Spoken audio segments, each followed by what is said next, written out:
मोहब्बत की अनोखी दास्तान। दोस्त की वफात के बाद दो दोस्तों ने उसकी कब्र पर जाकर अपनी जानें दे दी। ਸਲਮਾਨ ਉਹ ਫੌਤ ਹੋ ਗਿਆ ਉਦੋਂ ਤੋਂ ਚੁੱਪ ਰਹਿ ਰਹੇ ਸੀ। ਇਹਨਾਂ ਜੀ ਯਾਰਾਂ ਦੋਸਤਾਂ ਨੂੰ ਮੈਸੇਜ ਕੀਤਾ ਵੀ ਅਸੀਂ ਯਾਰੀ ਦਾ ਹੱਕ ਅਦਾ ਕਰ ਦਿੱਤਾ ਵਾ ਤੇ ਅਸੀਂ ਚੱਲੇ हमारे साथ तैयब की फैमिली मौजूद है, उनके वालिदैन से भी बात करेंगे।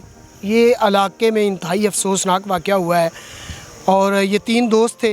अरसा करीब 3 साल से इनकी आपस में दोस्ती चल रही थी, जबकि एक दोस्त सलमान की जो मौत होती है उसके बाद बाकी दो दोस्त कुछ दिन के लिए गुजारते हैं ज़िंदगी के जो सुबह शाम है, और उसके बाद वो बूझल रहते हैं। फिर एक दिन अचानक वो यहाँ आते हैं इस कब्रिस्तान में, और इस कब्र के यहाँ पे बैठ के एक दूसरे के मुंह में गोलियाँ देते हैं और अपने दोस्तों को मैसेज करते हैं और अपनी ज़िंदगी का ख़ात्मा कर लेते हैं। तफसील जो तैयब है उसके वालिदैन हमारे साथ मौजूद हैं, उनसे जाके बात करते हैं और तफसील उन्हीं की ज़बानी जानते हैं कि उनका क्या कहना है इस बारे में।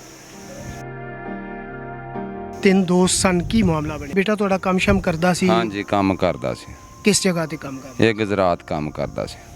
अच्छा, तो ये किन्ने दिन जदों ਇਹਦਾ ਦੋਸਤ ਫੌਤ ਹੋਇਆ ਹੈ ਫਿਰ ਡਿਊਟੀ ਤੇ ਵੀ ਚਲਾ ਗਿਆ? ਹਾਂਜੀ ਡਿਊਟੀ ਤੇ ਵਾਪਸ ਚਲਾ ਗਿਆ ਉਹਨੂੰ ਦਫਨਾ ਕੇ अच्छा, ਤੇ ਮੁੜ ਕੇ ਫੇਰ ਈਦੋਂ ਬਾਅਦ ਆ ਗਿਆ। ठीक है। तकरीबन किन्ने दिन बाद आया वापस? ਇਹ ਤਕਰੀਬਨ ਈਦੋਂ ਬਾਅਦ ਸਮਾਰ ਮੰਗਲ ਵਾਲੇ ਦਿਨ ਆਇਆ ਵਾ।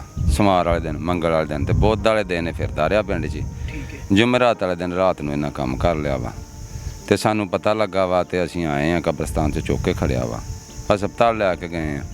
ਆਪਣੀ ਕੋਸ਼ਿਸ਼ ਪੂਰੀ ਕੀਤੀ ਹੈ, ਬਾਕੀ ਜੋ ਮਾਲਕ ਦੀ ਮਰਜ਼ੀ ਹੈ ਜੀ। ਤੁਹਾਨੂੰ ਕਿਸ ਤਰ੍ਹਾਂ ਪਤਾ ਚੱਲਿਆ ਕਿ ਬੇਟੇ ਨੇ ਇਹ ਹਰਕਤ ਕਰ ਲਈ ਹੈ, ਮਤਲਬ ਗੋਲੀਆਂ ਖਾ ਲਈਆਂ? ਇਹਨਾਂ ਜੀ ਯਾਰਾਂ ਦੋਸਤਾਂ ਨੂੰ ਮੈਸੇਜ ਕੀਤਾ ਵੀ ਅਸੀਂ ਯਾਰੀ ਦਾ ਹੱਕ ਅਦਾ ਕਰ ਦਿੱਤਾ ਵਾ ਠੀਕ ਹੈ। ਤੇ ਅਸੀਂ ਚੱਲੇ ਆ। ਉਹਨਾਂ ਮੁੜ ਕੇ ਉਹਦਾ ਭਲਾ ਹੋਵੇ ਉਹਨਾਂ ਸਾਡੇ ਘਰ ਆਣ ਕੇ ਦੱਸਿਆ ਤੇ ਅਸੀਂ ਇੱਥੋਂ ਚੁੱਕ ਕੇ ਲੈ ਗਏ। ਅੱਛਾ, ਇਹ ਦੋਵੇਂ ਦੋਸਤ ਇਕੱਠੇ ਇੱਥੇ ਹਾਂਜੀ ਕਬਰਸਤਾਨ? ਇਹ ਦੋਵੇਂ ਇਕੱਠੇ ਪਏ ਸੀ ਕਬਰਸਤਾਨ। ਇੱਥੋਂ ਫਿਰ ਤੁਸੀਂ ਲੈ ਗਏ, ਫਿਰ ਹਸਪੀਟਲ ਹੀ ਲੈ ਗਏ ਤੇ ਕਿੰਨੀ ਦੇਰ ਜਿਹੜਾ ਉਹ ਪ੍ਰੋਸੈਸ ਚੱਲਿਆ, ਕੋਸ਼ਿਸ਼ ਕੀਤੀ ਤੁਸੀਂ ਇਹਨਾਂ? ਕੋਸ਼ਿਸ਼ ਉਹਨਾਂ ਬੜੀ ਕੀਤੀ ਆ ਜੀ, ਸਾਡੇ ਨਾਲ ਬੜਾ ਤਾਮਨ ਕੀਤਾ ਵਾ। ਪਹਿਲਾਂ ਅਸੀਂ ਸਾਂਗਲੇ ਸ਼ਾਹਕੋਟ ਖੜਿਆ, ਉੱਥੋਂ ਮੁੜ ਕੇ ਉਹਨਾਂ ਲੈਟ 'ਚ ਭੇਜ ਦਿੱਤਾ। ਉੱਥੇ ਵੀ ਉਹਨਾਂ ਕੋਸ਼ਿਸ਼ ਬੜੀ ਕੀਤੀ ਆ। ਇਹ ਤਕਰੀਬਨ ਜਦੋਂ ਅਸੀਂ 12:15 ਵਜੇ ਲੈਟ 'ਚ ਗਏ ਉਹਨਾਂ ਦਾ ਬੇਟਾ ਫੌਤ ਹੋ ਗਿਆ ਸੀ ਤੇ ਸਾਡਾ ਜਿਹੜਾ ਸੁਬਾਹ ਨੂੰ ਤਕਰੀਬਨ 9:30 ਵਜੇ ਫੌਤ ਹੋਇਆ। ਘਰ ਲੜਿਆ ਵੀ ਨਹੀਂ, ਕੋਈ ਗੱਲ ਨਹੀਂ, ਕੋਈ ਬਾਤ ਨਹੀਂ। ਕਿਸੇ ਅੰਬਰ ਦੀ ਵੀ ਬਹੁਤ ਨੇਕ ਬੱਚਾ ਸੀ, ਬਹੁਤ ਸਾਥ ਦਿੰਦਾ ਸੀ ਮੇਰਾ ਤੇ ਕੋਈ ਪਰੇਸ਼ਾਨੀ ਨਹੀਂ ਸੀ। ਇਹ 3 ਦੋਸਤ ਸੀ ਤੇ ਉਹਦਾ ਵੱਡਾ ਦੋਸਤ ਇੱਕ ਜਿਹੜਾ ਸਲਮਾਨ ਆ ਉਹ ਫੌਤ ਹੋ ਗਿਆ। ਉਹਦੀ ਵਜ੍ਹਾ ਤੇ ਉੱਤੋਂ ਨਾ ਜਿੱਦਣ ਫੌਤ ਹੋ ਗਿਆ ਉਦੋਂ ਤੋਂ ਚੁੱਪ ਰਹਿ ਰਹੇ ਸੀ ਤੇ ਅਸੀਂ ਤੇ ਸੋਚਿਆ ਵੀ ਇਹ ਦੋਸਤ ਫੌਤ ਹੋਇਆ ਤੇ ਇਹਦੇ ਗਮ ਦੇ ਵਿੱਚ ਵੀ ਇਸੇ ਤਰ੍ਹਾਂ ਕੋਈ ਨਹੀਂ ਠੀਕ ਹੋ ਜਾਣਗੇ। ਕੋਈ ਘਰ ਨਹੀਂ ਲੜੇ, ਕੋਈ ਬਾਹਰ ਨਹੀਂ ਲੜੇ, ਕਿਸੇ ਅੰਬਰ ਦੀ ਵੀ ਕਿਸੇ ਨਾਲ ਕੋਈ ਬਾਤ ਨਹੀਂ ਸੀ ਤੇ ਇਹਨਾਂ ਨੇ ਆਪਣਾ ਹੀ ਫੈਸਲਾ ਕਰਕੇ ਤੇ ਆਪ ਹੀ ਗੋਲੀਆਂ ਖਾ ਲਈਆਂ ਕਬਰਸਤਾਨ ਦੇ ਵਿੱਚ।